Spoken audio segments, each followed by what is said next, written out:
आपल्याला वेळोवेळी चांगल्या गोष्टी खाता याव्यात म्हणून आज मी आपल्याला बदामाची रबडी विथ फायबर अशी एक रेसिपी घेऊन आलेलो आहे।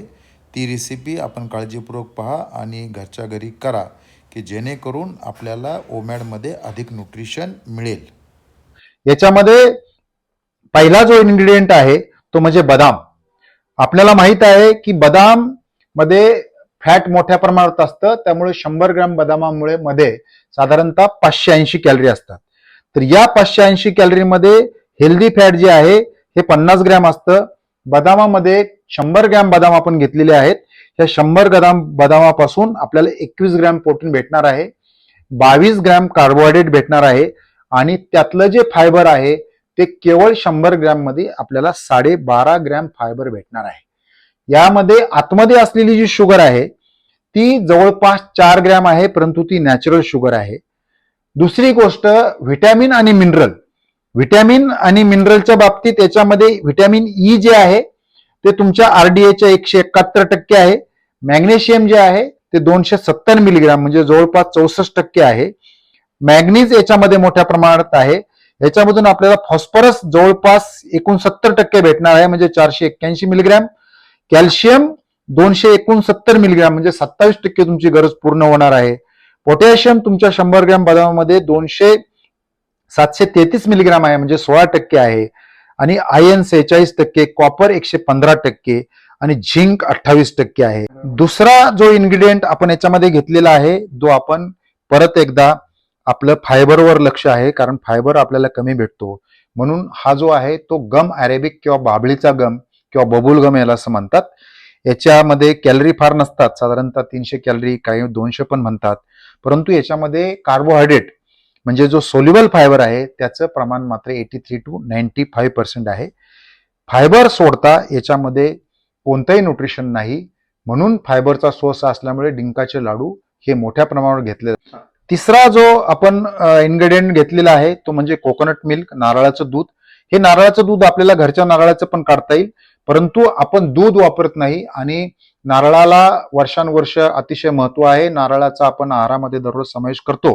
नारळाचं फॅट जे आहे ते अतिशय हेल्दी फॅट मानलं जातं। काही लोकांचं म्हणणं आहे की ऑलिव्ह ऑइल पेक्षा नारळाचं फॅट चांगलं आहे, म्हणून आपण 100 ग्रॅम नारळाचं दूध घेतलेलं आहे म्हणजे 3 आपण 100 ग्रॅम बदाम, डिंक आणि नारळाचं दूध आपण प्रत्येकी 100 ग्रॅम घेतलेला आहे। पुढचा जो इन्ग्रेडियंट आहे तो आपण या ठिकाणी हा शुगर फ्री गुलकंद जो मागच्या वेळेला पण मी वापरला होता त्यातला माझ्याकडे काही शिल्लक होता आणि मी ज्या वेळेला सेन्सर लावला होता त्याच्यामुळे माझी ह्या गुलकंदनी शुगर वाढलेली नाहीये, म्हणून मी या गुलकंदचा वापर करतो। याच्यामध्ये मी आपल्याला पूर्वी सांगितलेलं आहे की शुगर फ्री आहे, सगळेच शुगर फ्री चांगले नसतात, परंतु एक अपवाद म्हणून हा शुगर फ्री गुलकंद मी घेतलेला आहे। गार्निशिंगसाठी आपण काही पिस्ता घेतलेला आहे आणि तिसरा जो आहे ती आपण विलायची पावडर घेतलेली आहे। हे तिन्ही ज्या गोष्टी आहेत या गोष्टी आपल्याला आपल्या पद्धतीप्रमाणे रिप्लेस करता येतील। आता आपण पुढची प्रक्रिया सुरू करूया।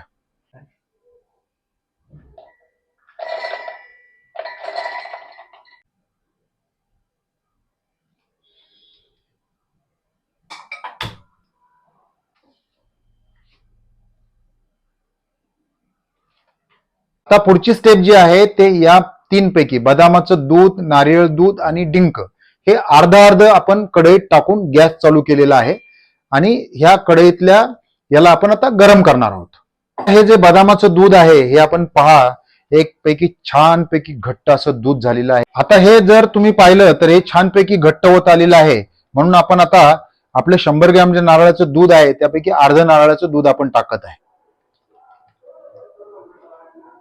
अर्ध नारळाचं दूध आपण शिल्लक ठेवणार आहे आणि अर्ध नारळाचं दूध आपण टाकतोय। अर्धा डिंक जो आहे तो अंदाजे टाका, याच्यामध्ये काय फार फरक पडत नाहीये। अर्धा डिंक याच्यामध्ये विरघळून जाईल आणि हे मिश्रण आता आपण गरम करत आहोत, त्यामुळं हे आपल्याला एक पैकी छान अशी न्यूट्रिशनल रबडी बनवायची आहे जिच्यामध्ये अतिशय चांगलं फॅट, कार्बोहायड्रेट, प्रोटीनचा सोर्स आपल्याला मिळणार आहे आणि आपल्या शरीराची जी आपण न्यूट्रिशन ओमॅड मध्ये मिळत नाही असं म्हणतो, तर न्यूट्रिशन ओमॅड मध्ये कसं टाकायचं याच्यासाठी ही डिश आपल्याला मी स्पेशल टाकत आहे।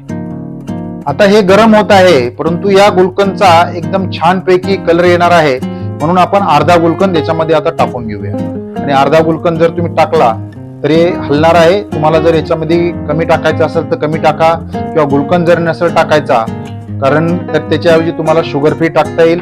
ज्याला शुगर फ्री टाकायचं नसेल त्याला साखर टाकता येईल, गूळ टाकता येईल. मध्ये मी एक ब्लॅक स्ट्रॅप मोलॅसिस नावाचं सांगितलं होतं. ब्लॅक स्ट्रॅप मोलॅसिसचा आपण युट्यूबवर बघा, ते पण टाकता येईल. परंतु आपल्याला आजार कंट्रोल करायचे, त्यामुळे जेवढं शक्य होईल तेवढं आपण गोड जे आहे हे गोड आपण कमी टाकलेलं आहे. परंतु की गुलकंद टाकल्यामुळं याला एक फर्स्ट क्लास जसं दूध आठवतो तसा एक क्रीमी कलरचा कलर याच्यामध्ये आलेला आहे. आपली ही जी रबडी आहे ही दुधाच्या रबडीपेक्षा नक्कीच चांगली लागणार आहे. त्यामुळं आपण कुठलंही स्किप न करता पहा. घट्ट झालेलं आहे. घट्ट झाल्यानंतर आपल्याला आपण ते हळूहळू काढून घेतो आणि एका भांड्यात वेगळ्याने आपण ठेवतो. त्याच्यामध्ये ही खरी मलाई म्हणून आपण त्याच्यामध्ये रबडीची मलाई म्हणून याचा आपण वापर करतो. त्याच कढईमध्ये आता जे आपलं राहिलेलं 50% मटेरियल आपण ठेवलेलं होतं ते आपण टाकून घेणार आहोत. त्यामध्ये आता आपण बदामाचं दूध जे आहे ते टाकलंय. दुसरा जे आहे ते आपण टाकणार आहे 100 ग्रॅम जे आपण कोकोनट मिल्क घेतलं होतं ते उर्वरित आपण टाकतोय. आणि तिसरं जे आहे ते तिसरं आपण टाकतोय डिंक. हा डिंक याच्यामध्ये विरघळून जातो. डिंक अतिशय फायबरचा सोर्स आहे. डिंकाच्या ऐवजी आपल्याला इतर सुद्धा टाकता येतं, जे मी आपल्याला पाठीमागे दिलं आहे. ओट फायबर पावडर टाकता येईल आपल्याला, किंवा मेथीचे फ्लेक्स आपण बारीक करून टाकता येतील. परंतु यामध्ये आपल्याला टेस्ट बदल होऊ नये म्हणून आपण डिंक टाकत आहे. आणि या डिंकाचं पण आपण व्यवस्थित आता विरघळून घेणार आहे. हे विरघळल्यानंतर त्यात आपण उर्वरित गुलकंद सुद्धा टाकणार आहोत. आता हे पाहिलं आपण की याच्यामध्ये डिंक सुद्धा तरंगतोय. हे मिश्रण मात्र आपल्याला पातळ ठेवायचं आहे. याला फक्त एक उकळी येऊ द्यायची आहे. आणि उकळी आल्यानंतर आपण याच्यात गुलकंद टाकणार आहे. मिठाई जे आहे, मीठ जे गोड आहे ते तुमच्या आवडीप्रमाणे टाका. कुणाला कमी लागेल, कुणाला जास्त लागेल, कुणाला गुलकंद चालणार नसेल तर तुम्हाला त्याच्यात जे नॅचरल स्वीटनर आहे स्टिविया ते पण टाकता येईल. ही जी खीर आहे ही डायबिटीस वाल्यांना पण चालेल आणि बाकीचे इतर कुठले आजार असतील त्याला चालतील, कारण याच्यामध्ये पूर्णपणे नॅचरल आपण घेतोय, दुसरं काही टाकत नाही. आपण पाहिलं याला अतिशय छान उकळी आलेली आहे. आता आपण थोडासा गुलकंद टाकणार आहे, कारण पूर्वी आपण टाकलेला आहे त्याच्यामध्ये. जास्त गोड होऊ नये म्हणून आपण काही गुलकंद सुद्धा शिल्लक ठेवत आहे. त्यामुळे आता आपण याला उकळी आलेली पाहू शकता. आपल्याला विलायची जी होती ती विलायचीची पूड आपण याच्यामध्ये टेस्टसाठी टाकणार आहे. त्यानंतर आपल्या टेस्टसाठी जे आपण हे केलेलं आहे, पुढचा जो प्रकार आहे तो ड्रायफ्रूट आपण थोडेसे पिस्ते ठेवलेले आहेत. ते पिस्ते सुद्धा आपण त्यामध्ये आपल्या टेस्टसाठी टाकून घेऊ. तुम्हाला पिस्त्याच्या ऐवजी दुसरं काय टाकायचं असेल टाकता येईल. विलायचीच्या ऐवजी विलायची टाकता येईल. कुणाला केशर रबडी पाहिजे असेल तर केशर रबडी टाकता येईल. आणि आपण आता मगाशी जे काढून ठेवलं होतं ते पहा, याच्यामध्ये सुद्धा याला छानपैकी घट्ट आणि क्रीमचा हे आलेला आहे. त्यामुळे आता आपण ते घट्ट जे आहे ते मध्ये जे अर्ध काढून ठेवलं होतं ते पण त्यात आपण टाकणार आहोत. हे घट्ट जे आहे ते आपण मध्ये मध्ये सोडतोय. त्याला आपण लगेच जास्त मिक्स करणार नाहीयेत, कारण रबडीमध्ये जशी मलाई लागते तशी ही मलाई टाईप लागलं पाहिजे अशी आपली धारणा आहे. आता आपण पाहू शकता की रबडी जी आहे ती रबडी तयार झालेली आहे आणि आपण आता गॅस बंद करणार आहे. डेन्स न्यूट्रिशनची रबडी, की जे तुम्हाला 1 मील मुळे असं वाटेल की आपलं आता वजन फारच कमी होतंय, एक दिवस जरा थोडं जास्त खायला पाहिजे, तर ही रबडी खायची. पण या रबडी खाण्याचा एक नियम मी आपल्याला सांगतो की ज्यावेळेला तुम्ही दुपारचं 1 मील घ्याल 3 ते 5, त्यानंतर साधारणतः 1 किंवा 2 तासांनी ही रबडी खा. कारण ही रबडी आपण दररोज खाणार नाही, आठवड्यातून 1-2 दिवस खाणार आहे आणि घट्ट अशी रबडी तयार झालेली आहे. आता आम्ही तुम्हाला बाउलमध्ये घेऊन दाखवतो. 1 मील डे मध्ये आपण जो आहार करतो त्याच्यामध्ये ही रबडी तयार झालेली आहे. याच्यावर गार्निशिंगसाठी आपण थोडंसं जे आपल्याकडं पिस्त्याचे काप शिल्लक होते ते आपण टाकलेले आहेत. म्हणजे 1 मील म्हणजे अतिशय बेचव आहार, ही जी आपली संकल्पना बदलली पाहिजे म्हणून मी आपल्याला ही रेसिपी दाखवलेली आहे. अशा अनेक रेसिपी आपण घेणार आहोत. सध्या ह्या आठवड्यामध्ये आपण 1-2 वेळेला ही रबडी करून खायची असेल तर खा, परंतु त्याच वेळेला आपले रिपोर्ट सुद्धा चेक करत राहा, कारण एकदम जास्त रबडी खाल्ली तर शेवटी आती तिथे माती अशी एक म्हण आहे. त्यामुळे त्याचे साईड इफेक्ट पण होऊ शकतो. साईड इफेक्ट होऊ शकत नाही म्हणून होऊ नये म्हणून आपण वेळोवेळी रिपोर्ट चेक करायचे आहेत. परंतु याच्यामध्ये काहीही चुकीचं नाहीये. आपण जर उपवास केला तर याच्यामधलं न्यूट्रिशन शरीर अतिशय छान ऍक्सेप्ट करतं. त्यामुळे चांगल्या चांगल्या रेसिपी आपल्याला ओमॅडमध्ये मिळणे पाहिजे.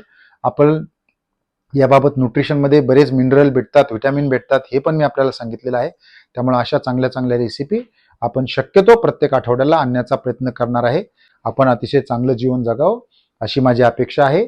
आणि 1 मील अ डेला तुमची लाईफस्टाईल करा आणि आपण ओमॅड कर व्हा असं माझं तुम्हाला म्हणणं आहे.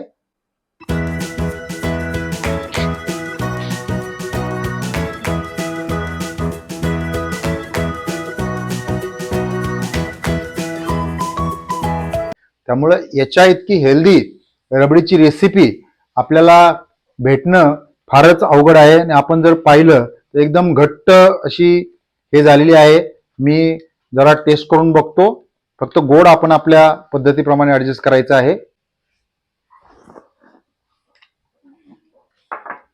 एकदम छान. सुरुवातीला तुम्हाला दुधाला ऑप्शन म्हणून आपण ही रबडी जी आहे ही रबडी केलेली आहे. ही रबडी आपण घरी करून बघा. आपल्याला जर आवडली तर त्याची प्रतिक्रिया आपण अवश्य लिहा. आणि मला वेळोवेळी जर आपण याच्यामध्ये प्रतिक्रिया दिल्या तुम्हाला काय बदल पाहिजे, कुठले इन्ग्रेडियंट पाहिजे, तर अतिशय छानपैकी जेवण ज्याच्यामुळे तुमचं इन्सुलिन रेजिस्टन्स नावाचा जो आजार आहे आणि त्याच्यामुळे होणारे जे 40 पेक्षा जास्त आजार आहेत ते आपण कंट्रोल करण्यासाठी हळूहळू आपल्या आहारामध्ये आपण बदल करू आणि आपल्याला अतिशय चांगलं जीवन जगता येईल यासाठी आपण प्रयत्न करू. आपण रबडीबाबत प्रतिक्रिया नक्की द्या. थँक्यू आणि धन्यवाद.